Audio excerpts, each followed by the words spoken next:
Saudaraku, senang kembali bisa ada bersama dengan saudara hari ini. Eh,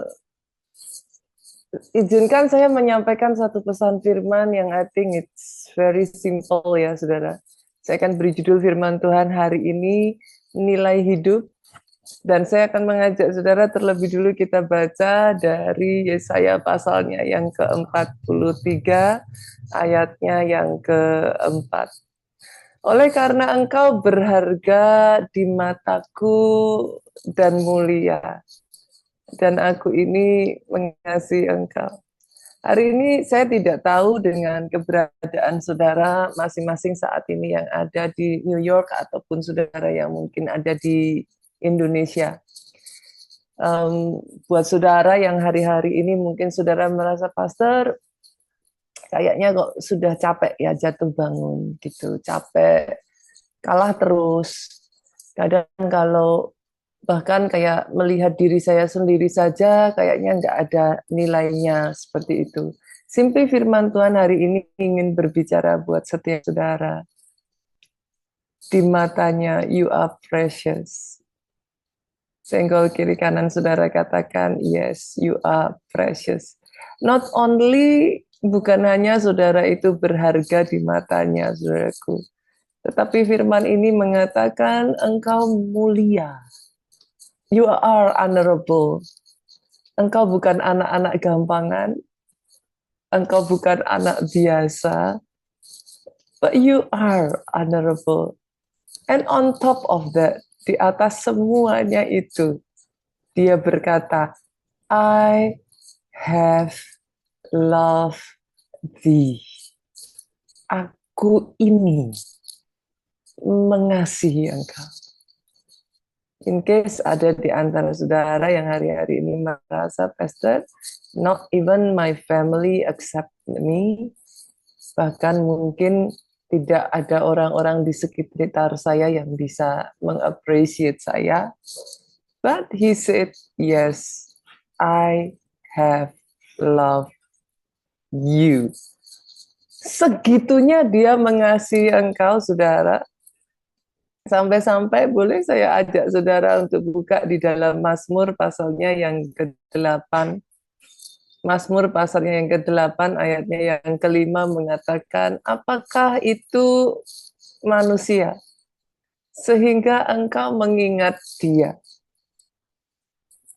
Kalau to make it, apa ya saudara, untuk membuat saudara lebih bisa memahami ayat ini, Bapak Ibu, boleh saya bertanya, nggak ada di sini nggak yang cukup iseng untuk ngoleksi debu?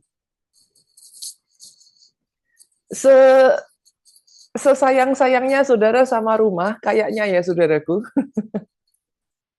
I think nggak ada di sini yang cukup iseng untuk ngoleksi debu. Itu sebabnya exactly yang dikatakan ayat ini, apakah manusia? Apa itu? Bukankah saudara dan saya ini debu dan tanah? Tapi hebatnya dia bukan hanya diambil loh, itu bukan hanya dikoleksi loh saudaraku. Dia kasih nama. Ada di sini yang barisin debu-debunya di rumah, terus kemudian satu persatu saudara hafal, oh yang namanya, yang ini namanya Budi, oh yang ini namanya Ani, kayak gitu saudaraku.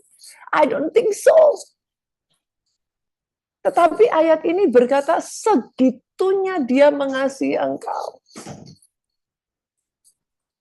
Sampai-sampai bukan hanya dia mengingat engkau. Ayat ini berlanjut dengan mengatakan, siapakah dia sehingga kau pelihara? Saya nggak usah berbicara tentang debu ya, saudara. Bagaimanakah dengan semut, saudara? Ada di sini, saudara, yang ambil satu-satu semutnya, kemudian dari semut-semut itu saudara kumpulin, terus saudara kasih rumah, kayak gitu, saudaraku. I don't think so. Pernahkah saudara berpikir, who are we? Siapa kita ini? Apa sih manfaatnya kita buat Tuhan kalau dipikir? He has everything. Dia tuh nggak kekurangan segala yang baik, saudara. We are just dust. Kita ini hanya debu, hanya tanah. Tapi dia angkat dia angkat sedemikian rupa. Ayat yang 6 berkata, hampir setara dengan Allah. Gitu. Isn't he amazing? Bukan hanya dia kumpulkan debu itu, saudaraku, dia bentuk sedemikian rupa. Ada di sini yang setelah saudara kumpulin debu itu, dan saudara bentuk debu itu menjadi serupa dengan saudara. I don't think so.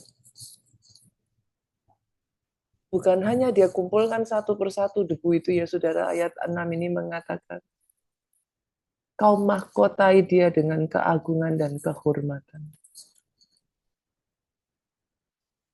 Hari ini firman Tuhan simply hanya ingin mengingatkan kepada setiap saudara dan saya.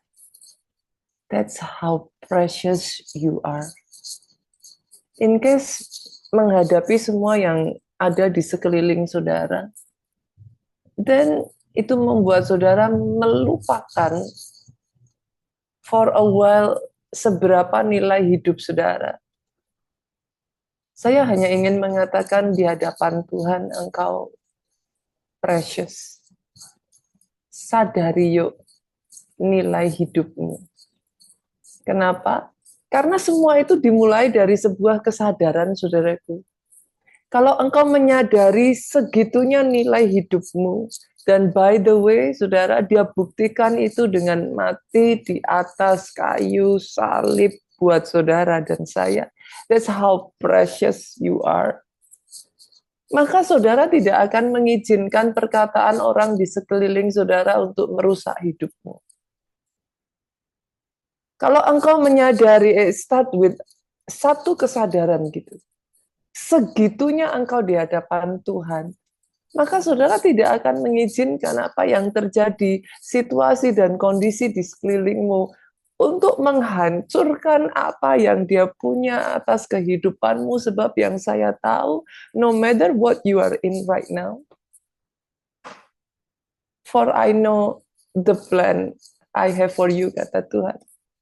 Tidak ada satupun rancangan yang ada padanya untuk saudara yang adalah rancangan kecelakaan. Yang dia punyai atas hidupmu adalah rancangan damai sejahtera. Izinkan saya mengatakan BMC New York, rancangannya atas BMC New York. Rancangannya bahkan untuk Amerika. Saya juga perkatakan untuk saudara yang ada di Indonesia, rancangannya untuk Indonesia. Hari depan yang penuh dengan harapan. Dijadikan atas kehidupan saudara. Jangan pernah melihat otherwise. Jangan mengizinkan semuanya itu membuat saudara down. Jangan mengizinkan semuanya itu membuat saudara putus harapan dan menyerah. Satu kali, saudaraku, ada sebuah kisah dari seorang yang hidup di Amerika, saudara. This is a real story, saudara. You can Google it later, gitu. Nama orang ini adalah Loren Kritz.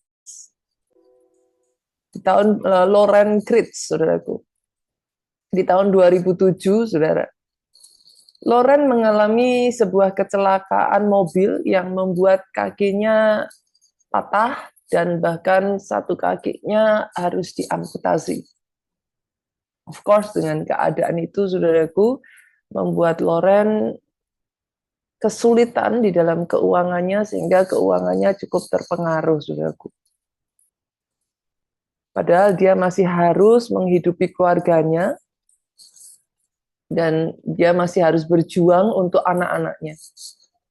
Kecelakaan ini begitu berdampak, saudaraku, sampai-sampai membuat satu keluarga itu cukup tercerai-berai, saudara.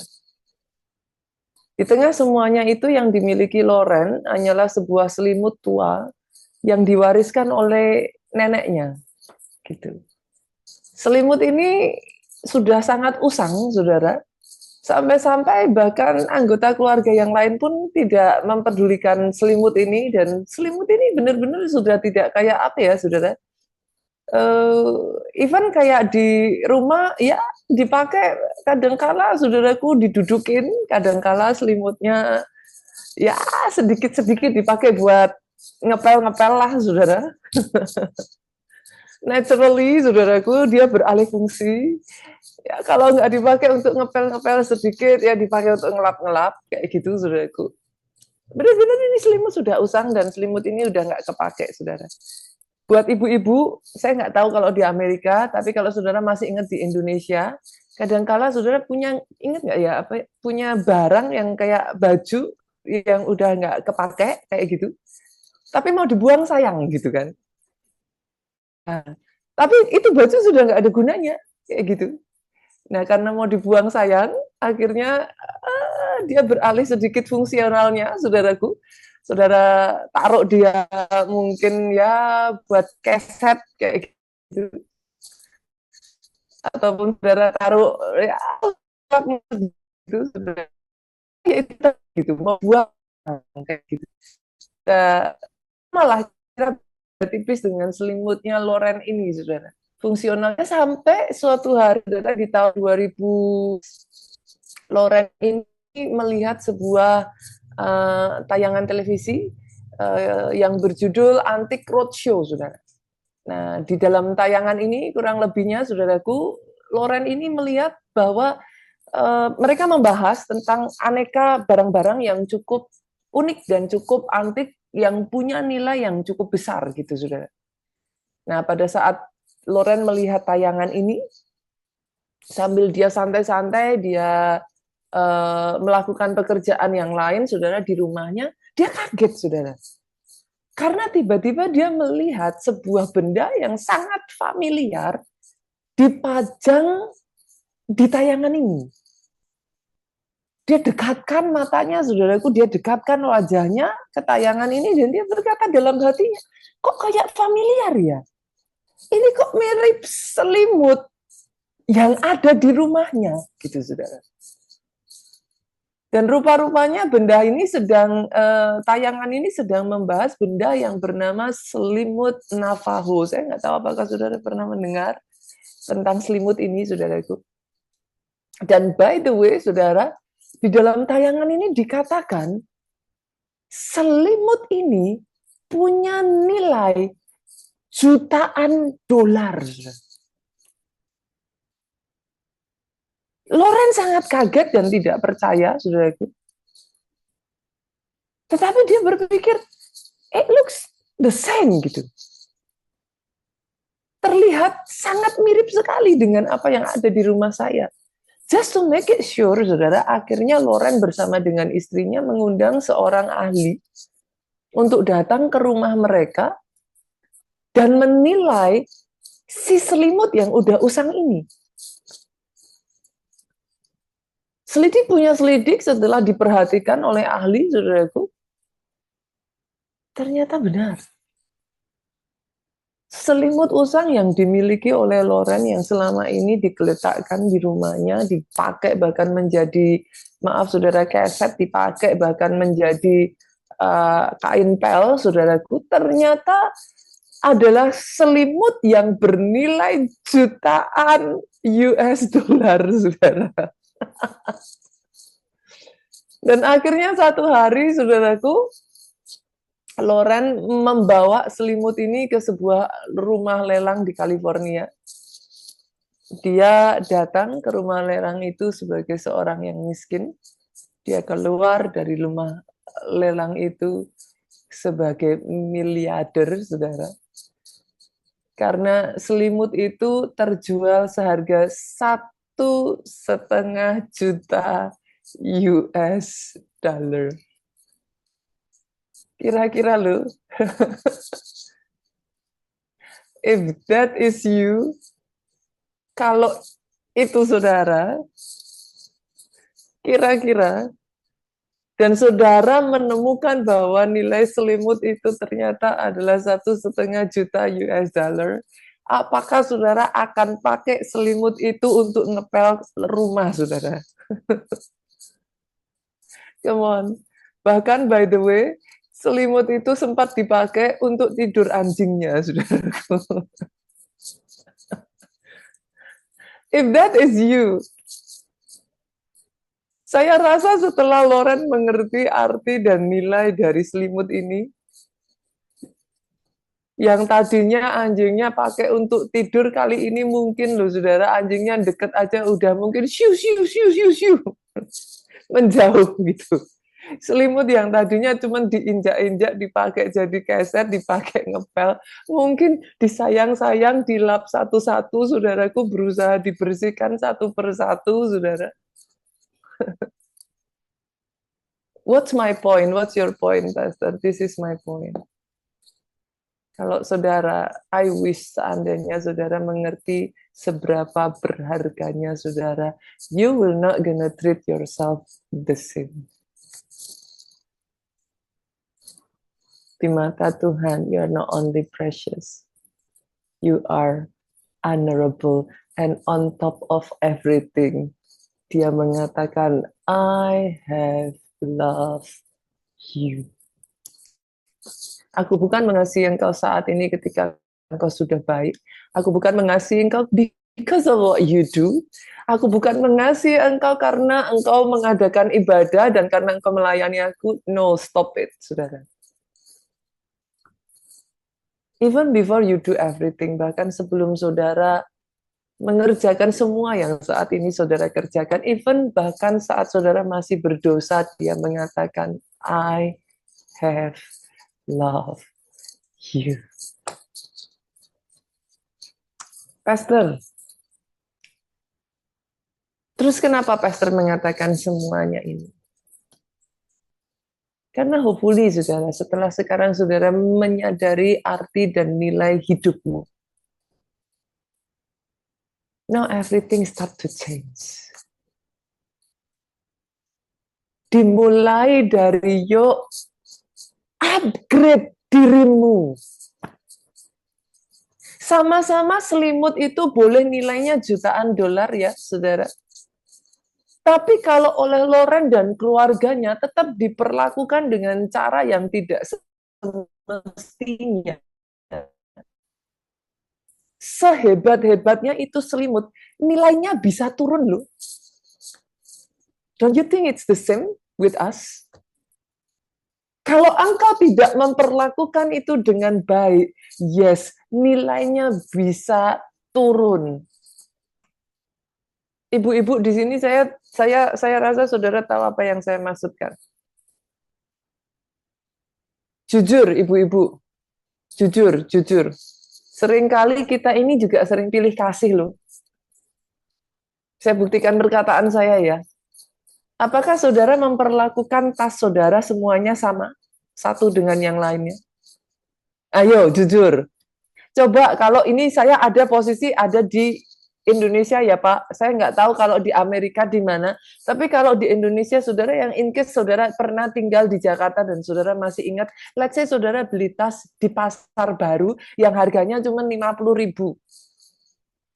Saudara bawa tuh tas kemana-mana, jujur saudara, kalau pas hari hujan,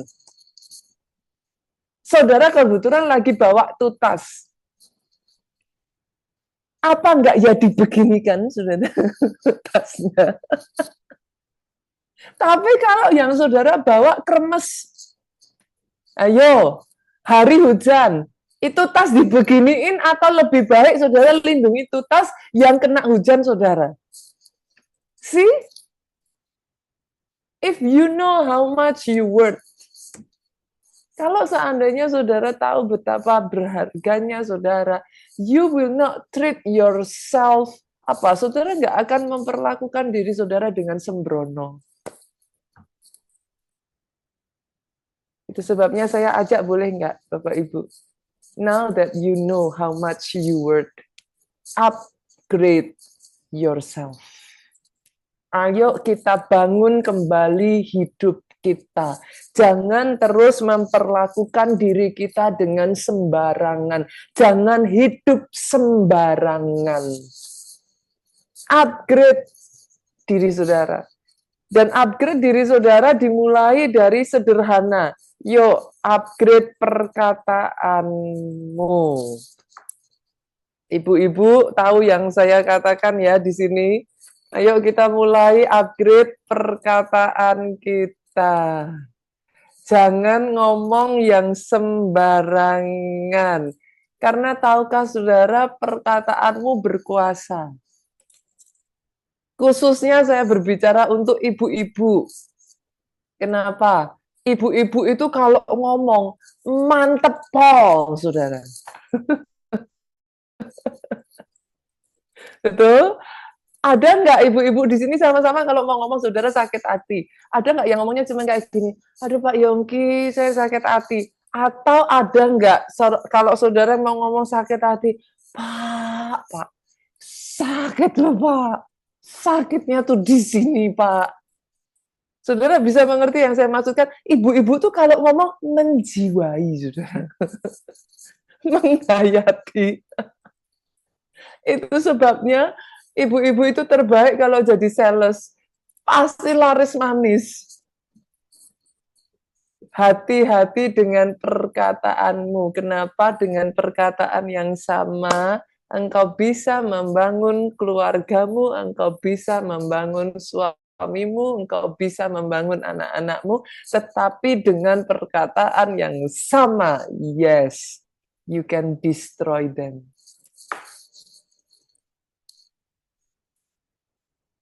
Di gereja BMC New York, boleh nggak saya ajak? Which one you do? Do you create or do you destroy? Sama-sama tinggal di Amerika. Dengan perkataanmu, do you create? Do you bless your country or do you destroy? Hari ini saya ajak yuk, firman Tuhan mengingatkan kepada kita di dalam Efesus pasalnya yang keempat, ayatnya yang ke-29. Pastor, kalau gitu gimana caranya kita ngomong? Janganlah ada perkataan kotor keluar dari mulutmu. Sama-sama ngomong, yuk ngomongnya jangan yang kotor-kotor. I don't know ya Pak Yongki di Amerika seperti apa ya. Nowadays di Indonesia ini yang membuat saya very concern ya. Semua orang itu kadang ngomong apa? Kebun binatang itu kayaknya so easy ya, saudaraku. Berapa banyak di sini yang pecinta binatang, boleh lambaikan tangan saudara?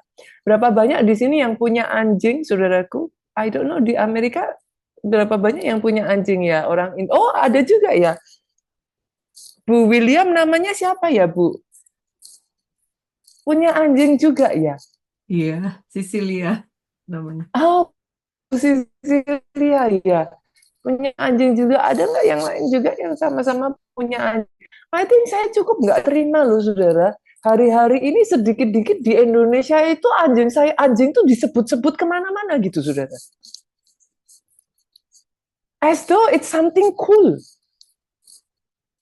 Doa saya, teman-teman yang ada di Amerika, it is not for us. Firman berkata, ada perkataan di mulutmu. Pastor, kalau bukan perkataan kotor, what should I say? Apa yang harus saya katakan? Sama-sama ngomong, pakailah perkataan yang baik untuk membangun di mana perlu, supaya mereka yang mendengarnya beroleh kasih karunia. Aminnya boleh yang paling keras. Artinya, saudara, boleh nggak saya tambahin juga? Nggak cukup juga ngomong, pastor, tapi niat saya baik tuh, pastor. No. Ayat ini mengatakan, pakailah perkataan yang baik. Artinya sama seperti pagi hari, saudara bangun, and then saudara mau bekerja. Nggak ada tuh di sini yang bangun pagi, nggak pakai baju, saudara. Dan sama-sama saudara mau kerja, saudara pakai baju, I think you will choose the best for that day. Sama dengan ketika engkau berbicara. Nggak cukup loh Bapak Ibu, halo, hanya ngomong, pastor yang penting kan saya punya niat baik. No, sama-sama niatnya baik. Pilihlah perkataan yang membangun. Sehingga orang yang mendengar perkataan saudara beroleh kasih karunia. Come on. Sama-sama mau ngomong, sama-sama mau nasehatin, sama-sama mau negur anak, pilihlah perkataan yang baik. Sama-sama saudara di gereja jengkel, sebel, mau ngomong, pilihlah perkataan yang baik. Sehingga ketika orang lain mendengar perkataan saudara, mereka beroleh kasih karunia. Hari ini, saudaraku, bangun kembali yuk, upgrade. Bahkan di BMC New York, it start with our word, dimulai dari perkataan kita. Yang kedua, saudaraku, bukan hanya dengan perkataan, tapi saya ajak, ayo kita upgrade juga pikiran kita, gitu. Ada satu firman Tuhan yang ngomong gini, jalanku bukan jalanmu, pikiranku bukan pikiranmu. Di dalam bahasa Indonesia tidak dikatakan demikian, tapi kalau nanti Bapak Ibu baca di dalam bahasa Inggrisnya dikatakan, my thoughts are not yours. Lalu ayat ini menambahkan, saudaraku, sejauh langit dari bumi, sejauh itu my thought from yours. Pikiranku dari pikiranmu. Kira-kira kalau ayat ini ngomong bahwa pikiranku bukan pikiranmu, kata Tuhan, dan sejauh langit dari bumi, boleh nggak saya mengatakan berarti pikiran Tuhan di atas dan pikiran kita di bawah dong? Betul ya? Tapi kalau saudara mau dibawa untuk naik, nggak bisa dong dengan pikiran yang terus ada di bawah. Yang sepakat aminnya beli yang paling keras. Seringkali, saudaraku, yes, memang pikiran kita bukan pikirannya Tuhan. Itu sebabnya di pemikiran kita, Tuhan, gimana caranya supaya masalah ini cepat berlalu. Tapi Tuhannya ngomong, adalah baik jika engkau jatuh ke dalam pelbagai pencobaan.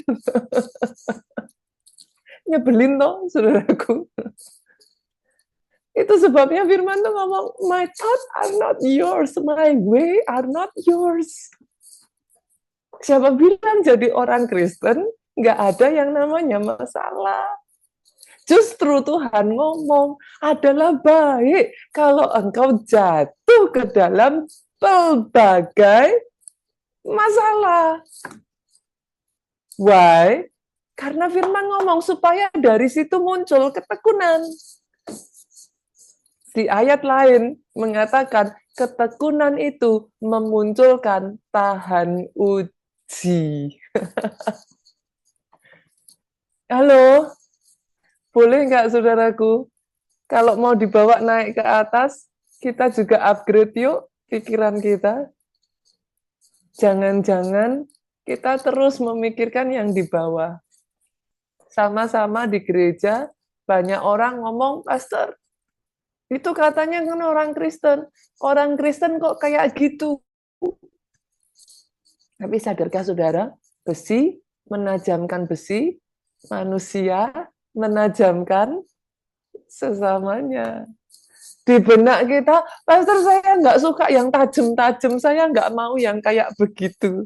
Tapi buat Tuhan, yes, it is needed. Karena hanya anak-anak panah yang tajam yang siap untuk diluncurkan. Yang mana pikiran kita? Doa saya, pikiranmu di-upgrade. Sinkronize yuk pikiran kita dengan pikirannya Tuhan. Karena kalau enggak kelamaan, Bapak Ibu. Tuhan maunya ke kiri, saudara maunya ke kanan terus. Lah kapan selesainya, kapan sampainya, saudara?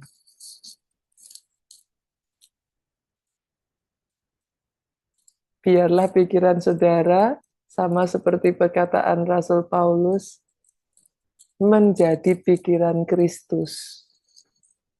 Pastor, apa bisa kita ini punya pikiran Kristus? Yes, bisa ternyata, saudara. Gimana cara kita mengupgrade pikiran kita? Bukankah Alkitab juga berkata, aku ini roti hidup, firman Tuhan, saudaraku. Yesus berkata, aku ini firman yang menjadi daging. Salah satu cara engkau mengupgrade pikiranmu, penuhi dirimu dengan Yesus. Penuhi hidupmu dengan firman. Karena kalau kita nggak hati-hati ya saudaraku, banyak orang Kristen hari-hari ini, saya sangat menyayangkan saudaraku. It's good untuk saudara mengalami pengalaman bersama dengan Tuhan. It's good saudara diizinkan mengalami mujizat dan because of it imanmu bangkit saudara. Tapi maafkan saya harus mengatakan ini loh saudara. What is the guarantee? Apa garansinya? Apa yang membuat saudara berpikir bahwa saudara lebih baik dari orang Israel? Padahal saudaraku, mereka adalah orang-orang yang dengan mata kepala mereka sendiri, Pak Yongki, mereka itu melihat laut terbelah loh Pak. Kebayang nggak saudara berjalan di tengah laut, kiri kanan ada akuarium raksasa, saudara berjalan di tanah yang kering. Bukan hanya itu loh, bangsa Israel itu melihat with their very own eyes yang namanya tiang awan, tiang api. I think kalau saya mau memikirkan tiang awan, tiang api ya saudaraku, I can see how majestic it is gitu. Tapi pernahkah saudara berpikir dengan semua pengalaman yang mereka alami itu saudaraku, dengan mujizat yang mereka alami ya saudara. Gak lama setelah itu ketika Musa naik ke atas gunung, saudaraku.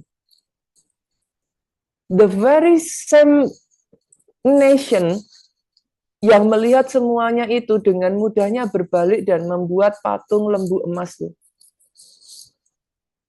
Mereka meninggalkan Tuhannya. Mereka menyembah patung lembu emas padahal jelas-jelas clearly mereka melihat semua mujizat yang di depan mata mereka.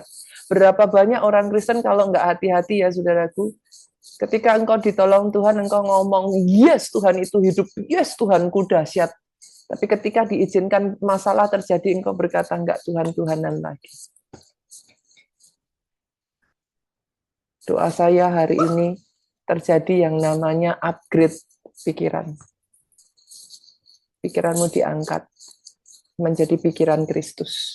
Yes, it is possible. Isi hidupmu dengan firman. Itu sebabnya saya sering nyenggol jemaat, banyak-banyak baca Alkitab. Sepakat Bapak Ibu?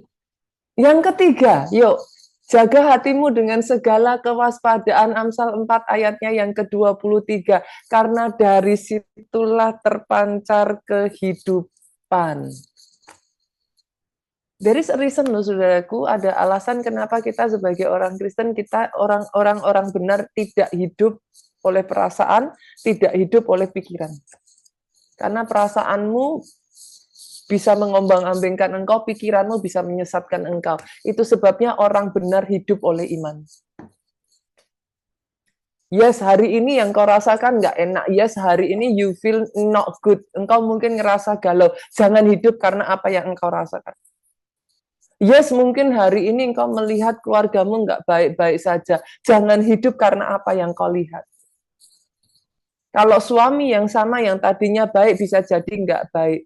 Bangkitkan kembali imanmu, suami yang sama yang mungkin sempat nggak baik pun bisa jadi baik lagi. Engkau tidak hidup oleh perasaan, engkau tidak hidup oleh sikon, engkau tidak hidup oleh pikiran. Be careful, saudara, karena pikiran kita bisa menyesatkan, hati kita bisa mengombang-ambingkan. Tapi engkau hidup oleh iman. Upgrade, yo. Jaga hatimu dengan segala kewaspadaan. Kalau enggak hati-hati, yang terpancar bukan kehidupan. Yang terpancar bisa-bisa kematian. Dan yang terakhir saya tutup dengan ini, saudara. Ayo upgrade perbuatan kita, action kita. Sadarkah saudara, yang namanya perbuatan adalah suara yang lebih keras dari perkataanmu? Saya ulang saudaraku. Yang namanya perbuatan adalah suara yang lebih keras dari perkataanmu. Itu sebabnya saya tutup dengan satu ayat ini. Di dalam 1 Petrus pasalnya yang kedua, ayatnya yang ke-12. Milikilah cara hidup yang baik di tengah bangsa bukan Yahudi, supaya apabila mereka memfitnah kamu sebagai orang durjana, mereka dapat melihatnya dari perbuatan-perbuatanmu yang baik dan memuliakan Allah pada hari Ia melawat mereka. Saya tahu, saudaraku, jemaat di BMC terkenal sebagai orang-orang yang suka berbagi berkat. Saya sering melihat, saudara, mungkin saya tidak tahu ya Pak Yongki, apakah it's the same gitu. Tapi saya sering melihat juga BMC yang ada di Philadelphia juga ya Pak ya, juga suka berbagi. I think it's the same, saudara. Biarlah ketika orang melihat di dalam kehidupan kita ini, mereka menemukan ada kasih Tuhan di sana. It's easier for them, jauh lebih mudah bagi mereka untuk mereka mengalami kasih Tuhan di dalam hidup mereka. Sama-sama kita tutup di dalam doa, Bapak Ibu. Bapak hambamu berdoa saat ini buat setiap dari kami. Jangan izinkan setiap kami ini melihat nilai diri kami dari apa yang orang katakan. Jangan izinkan kami melihat nilai diri kami ini dari apa yang keadaan kami saat ini. Tapi ajarkan kami untuk melihat apa yang Engkau lihat. Ajarkan kami untuk mendengar apa yang Engkau perkatakan di dalam kehidupan kami. Yes, you are precious, you are honorable. Dan Tuhanmu begitu kasih Engkau. Rencana besar atas hidupmu. Itu sebabnya hari ini kekuatan yang daripada Engkau turun atas setiap kami, mengupgrade, membawa kami semakin serupa dan apa yang Engkau rencanakan di dalam kehidupan kami. Firman-Mu selesai, tetapi karya-Mu Roh Kudus terus bekerja atas setiap kami. Di dalam nama Yesus Tuhan kami berdoa. Amin, amin, amin.